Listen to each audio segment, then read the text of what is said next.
pas 12 vitësh Sali Berisha mori pjesë për herë të parë në Kongresin e Partive Popullore Evropiane.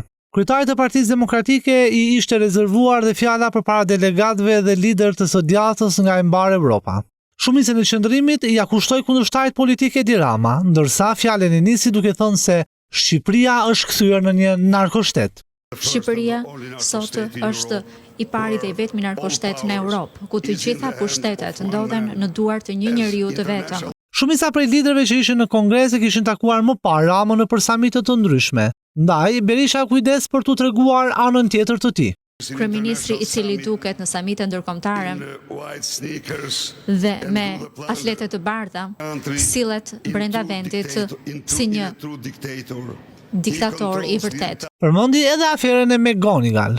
Narkodiktatori i Tiranës i dha ryshfet shefit të kundërinteligencës McGonigal për të punuar kundër opozitës shqiptare. Emigrimi ishte një tjetër problem për të cilin Berisha foli në Valencia të Spanjës. Nga viti 2014 deri në vitin 2023, 1.990.000 shqiptar kanë emigruar drejt vendeve të zonës së Schengen. Duke ju referuar zgjedhjeve të 11 majit, kryedemokrati tha se Edi Rama ka vendosur shtetin në dispozicion të tij. E ka kthyer narkoshtetin në një makineri të zgjedhjeve.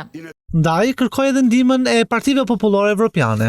Alternativa e vetme është të mos heqim dorë, të luftojmë për rrëzimin e kësaj diktature.